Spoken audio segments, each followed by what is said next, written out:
How do you get to a place in your life or career where you are recognized as a leader in business? Let's talk about it.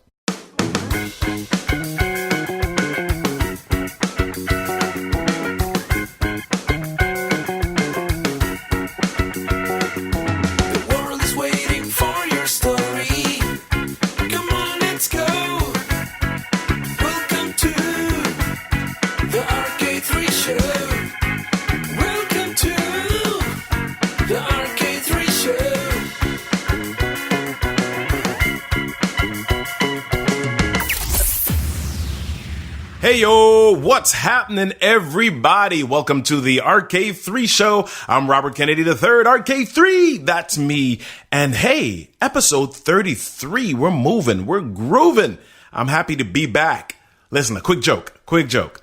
Just wanted to tell you one I heard recently. Here we go.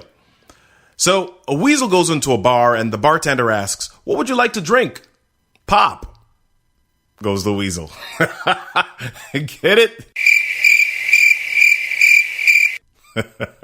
Okay. That was a dad joke. So what? I'm a dad. I get to tell those. Anywho, did you listen to the previous episode yet? If not, head back over to episode 32 and listen to Kendall Ficklin. Coach Kendall Ficklin drops some knowledge on how to craft a story that people want to pay attention to for hours. Also, I want to hang out with you some more, so join me over in the Speak Right Now community. Let's go. Hop on over to Facebook and join the Speak Right Now. That's WRITE, as in writing, the Speak Right Now community on Facebook. Let's get connected. The link is in the show notes. All right, let's get on with the show. My guest for today is Kirk Nugent. Kirk is a leader, a tech leader, a business leader. He's worked in the IT space for many years, but lately part of his responsibility has been speaking, being the face of an organization, and growing interest in a specific field. Let's talk to Kirk and hear his story. Kirk, go ahead and tell it. I am so glad that you are on the show. I want you to just really quickly give us a quick background of who you are, what you're up to, what are you doing in the world, man? Sure. Kirk Nugent. I'm a technology professional by training and by experience and almost by trade even. All things tech, self-professed Jesus geek. I count myself as a connector, somebody who just really knows how to connect people. Learned at the feet of the master networker himself, which is my dad. The man he just naturally exudes networking. And so I had a leg up on life right from the beginning because of who I was born to. Yeah. But I've taken that into that ability into all the different aspects of my professional career. And I've found it to be something that is significant, something that we are not teaching in schools, something that we are not focusing on, but it has really been the deal breaker in my life, is being able to connect with people, in different cultures, different places, and just appreciate them for who they are. And that would kind of embody who I feel like Kirk Nugent is. Yeah. So let's talk about your career just for a second. And you've gone through some different transitions in your career, been in the technology space, but you also spent some time in South Africa, man. Tell us a little, what was one of the most memorable experiences, especially in the leadership space for you that happened over there? Yeah. Working in South Africa in technology management for NGO was probably one of the highlights of my career thus far. Mm. Learning how to lead in a new culture, in a new space, in a new country, and trying to learn those rituals and norms, things that were acceptable, and still lead. Right, that was definitely something that was significant. I'll give you one example. I was leading a team meeting. I was director for 23 different countries in terms of IT. So I had a number of people that was meeting, some on site, some virtually, and we were having a discussion about the way forward on a given project. And talking with everybody, and things were going in the right direction. I don't know if you ever had those kinds of meetings where things flowing, information coming in, and it's like, man, if we can keep this going, we can plan out the rest of the year. And one of my more seasoned workers commented on this same topic, but was really kind of leading us in a different direction. And so, though I appreciated his comment, I really wanted to just deal with what he had to say and then redirect us back on that good path. Right. And so I did that. I said, yeah, that would be good, but we don't really want to do that right now. And just kind of said in a very nice way, but he knew that I was dismissing what he was suggesting. Something that any one of us would have done here in the United States would be fine. But in that culture, I had done something that was unforgivable almost. So what I realized after I had said that is that all conversation ceased.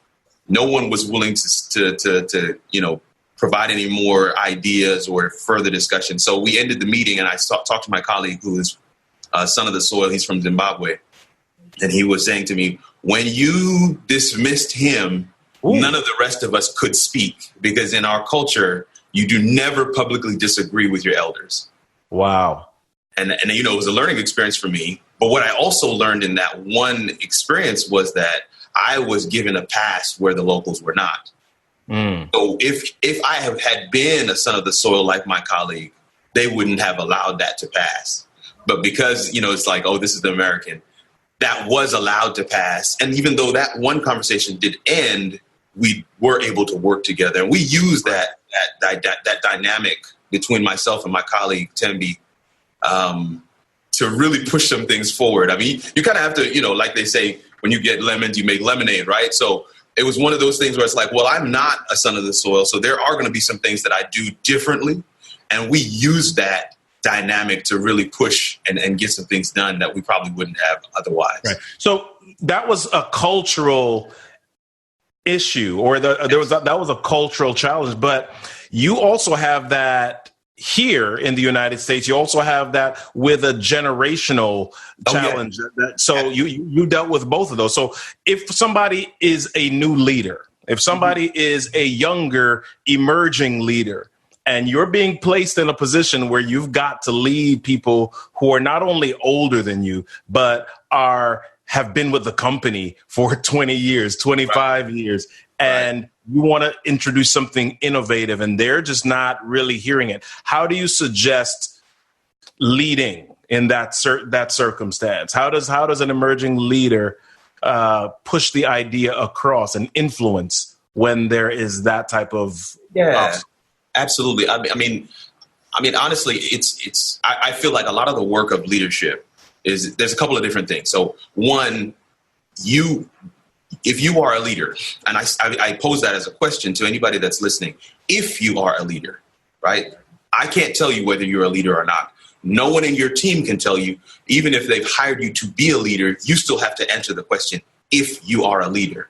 If you are a leader, then you lead the way that you lead. You're going to set a certain atmosphere and environment in your team. I think a lot of the work to be able to introduce new things and kind of, be nimble and shift on a dime, even with a wide range of different thoughts and generations and, people in your group, is a lot of that work is done in how the leader has shaped his or her team, how they've created that atmosphere and environment. A lot of the times I have to make sure that my team knows I don't necessarily have all the answers. It's going to be a collaborative effort. We're going to work at this thing together. I've got your back, but I expect you to have mine. I also want to make sure that you're getting something out of this deal. So that's how I like to manage. I manage more so on a person by person basis. I take every individual for who they are, where their strengths and weaknesses are, and try to marry that up with what we're looking to do, what we're looking to accomplish. If I have that person in my team who is a little bit more averse to something innovative, something that's a little more cutting edge, I would have understood that before and would have probably pulled them out to have the pre-conversation before the larger conversation, because you want to make sure that when you present something, especially if the decision's already made, which I'm certain, those dynamics are there for leaders that are out there. You've dealt with those before, but if the decision's already been made, you want to make sure you're bringing everyone along for the journey. Because at the end of the day, you don't want to get to the destination alone. You want to get there together. And honestly, getting there together creates a whole different experience. And sometimes you come up with a product that's slightly different, if not better, than what you originally intended. Yeah. So you've talked about some of the preparation for some of those conversations. You talked about understanding some of the dynamics. Tell me a little bit, and I'm asking this question because a lot of what I deal with corporations is leadership communication. Got it. So let's talk a little bit about some of the physical prep. What are some of the things that you know that you've got to do with your voice, with your body, with your eyes? What are some of the things when you're entering a challenging conversation or you're anticipating something that's going to be challenging? What are some of the things that you are intentional about in yourself? You need to know what those things are. I mean, I know that. So in the case of when I was in Africa working there, I needed to have that sounding board with my colleague Tembi, who in his case, he would say to me, look, these are some of the things you need to watch out for. And so as I'm going into prep, I have those things in mind. I really need to make sure I'm looking at everyone in the room. I don't want to single any one person out. I don't want them to feel like I'm speaking at them. I want them to feel like we're speaking together. I want to make sure that you kind of lead the discussion. You know where you want the discussion to end up. You know, kind of somewhat, I mean, as a leader, you go into the conversation knowing I'd like to see us go here. But I also feel like we as leaders need to be somewhat open to the fact that in the course of conversation, something may emerge that may be even better. And I don't know, not all the time you have the latitude to be able to take advantage of those scenarios, but you want to be able to have that atmosphere. But as I'm going in, I try to tell myself, don't take myself too seriously. Don't take myself too seriously. Learn to laugh, and sometimes even point out the mistake that you've made yourself. I do a routine. There's a whole story behind it, but I do a routine where I walk through the presentation myself. I walk through it in the mirror, and I even ask my kids or my wife to pose different questions. I will stage those questions. Sometimes they, we've been doing this so long now that they've gotten good where they can pose the questions themselves. They know exactly what I'm trying to hit on, and they know how to pose a question that'll really cause me to think through what it is I'm trying to get across. Right. I don't know that how many people know that those components go into leadership. I don't know how many people know that there is a prep that takes place for a leader to walk into a conference room with his or her team and speak about where we're going to go and how things are going to move forward, or deliver news from administration or from the top or wherever to say, hey, what we had been doing, we're not doing that anymore. We're going to be moving in a different direction. Yeah. It does take time. It takes effort. It takes practice. It takes prep, just like you said. And some of those are the things that I've used in the past. It's an ever-growing arsenal of equipment and artillery that leaders pull from to be able. They know what will draw certain emotions, draw certain effects out of themselves. Some people have to get into a certain headspace. Like, I need to be serious today. Some people are like, this is a very heavy conversation, so I need to interject levity where I can. And so, understanding your content, understanding what you want to deliver, and then recognizing that, not every situation is going to call for the same attitude, the same delivery. So communication, motivation, leadership, and more. You're listening to the RK3 Show. Hey, I've said it before, I'll say it again. I want to get you on the show. Leave me a voicemail. Head over to robertkennedy3.com/voicemail. Let's get some conversation happening. I'd love to hear from you. Oh, and when you leave a voicemail, be sure to speak clearly, slowly, and be sure to leave your name. So I know it's you. All right? And now, back to the show. So let's get a little bit specific on voice just for a second. Do you have any tips? Is there anything specific that you do maybe vocally, verbally, when you are trying to lead a meeting a certain way, either it's a tense meeting or it's a meeting that is maybe not as serious as it needs to be? People are taking things lightly and it's a little bit more urgent. What are some of the things that you do intentionally verbally? If it's just a generic meeting, we're just chatting, I will keep a very even pace to my tone.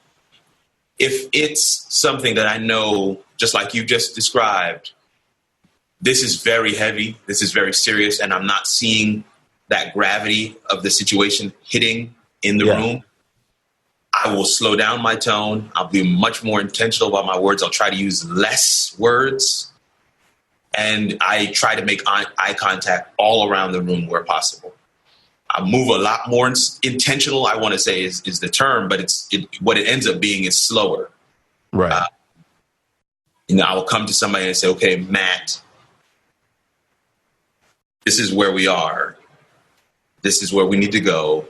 What are you thinking? Okay. And it's really trying to get them to pose the situation back in their own words. And then even as they're sharing it, they recognize the gravity of the situation. Yeah. Yeah. So you are a professional in the technology space. Are there any unique challenges that you have come across in the technology space that's different than maybe leadership in other spaces? This is the question that I get the most. This one question is the question I get the most is, what is leadership in technology? How does it differ from other areas? Are there industries or other vantage points within a business? And the truth is, to be a technology professional is to never be the point of the company unless you work for a tech firm. Every company has a tech department. So let's say you're in finance, you work at a investment firm, and you work in technology. You are going to provide technology services for a company so that they can accomplish their end goal. And that end goal is to make money for their investors. Right. But in the process of doing that, you're going to need to learn the language of the business that you serve. Yeah. And so while working in the finance industry, I had to learn the lingo of investing, had to understand what my portfolio manager meant when he said, hey, I'm not seeing this. I need analysis on this. I need to be able to drill down on this. Being able to speak that language with him, not necessarily becoming an expert, but just being able to speak that language with him, translate what I'm trying to share, technology terms, into his language or her language, then you get a very different response from those that you're looking to partner with and support. And one of the reasons I feel like I've been able to grow in terms of leadership is because I've been able to learn the language of the business, not just to speak in tech terms. Awesome, man. So let's wrap with this question today. What piece of advice do you find yourself giving most often? Well, I've worked in higher ed for the last 4 or 5 years, higher education. And so it's a privilege of my life to be able to work with the next generation of leaders, doctors, lawyers, politicians, engineers. And one of the things I share with them on a regular basis is that there are no more non-tech jobs. Every position, it doesn't matter what your vocation or training or major, whatever you want to do is going to have a component of it that is technology driven. And in fact, there are times where you will become more of an expert in that given area than I will ever be, because I'm more of a generalist. Right. And you are much more specific. So to my nursing, my would-be nurses, tomorrow's nurses, I tell them, don't just learn the paper chart, learn the electronic chart, because there's technology in every one of your disciplines. There are things that somebody's doing in your field that somebody else used to do way back in the day. And it has now just become a regular, everyday part of working in that field. And so, yes, that's the thing I say most is there are no more non-tech jobs. They're all Awesome, man. Listen, you are a leader. You are a speaker. You are a technology director. You are multifaceted. What is the most important role that you have, you would say? Most important role.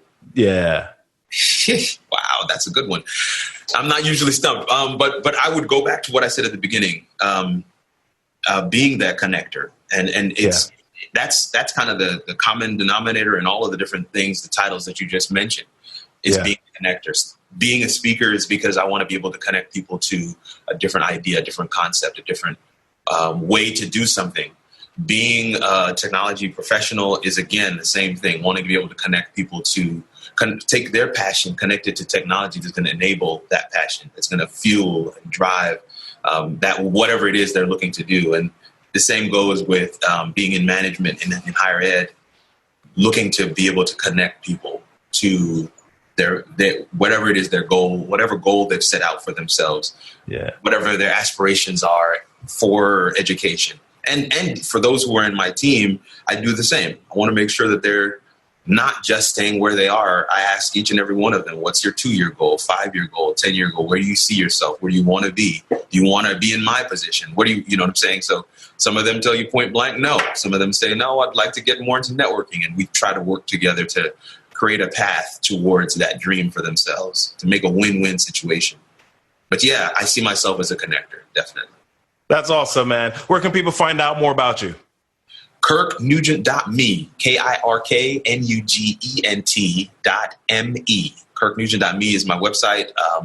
Right now, it is geared almost solely towards public speaking. That's the majority of the people that visit that page are going there for that. But I have a blog on there, and on that blog, I share a lot of tips and tricks, different things that are happening in my life, whatever is of interest to me. So some of it may be really cool. Some of it might be, of no interest to you at all. But I encourage you to jump on there, check it out, see what I might be dabbling in or playing around with. And then the sub-site from there is bio.kirknugent.me, bio.kirknugent.me. And that is where I have my biography, where I have, my work experience, some of the things that I've done, some of the positions I've held, some of the awards that I've been able to achieve, and kind of just gives a more professional breakdown on me. Your space, where you are, might not make sense to you initially. You might not be able to see how all of the bricks line up to build your current house, but they have. Trust the journey. Stay focused on the journey and don't get distracted by what looks like an obstacle. Make it go and go with it. It may not make sense now, but it will if you have faith and you give it all you've got.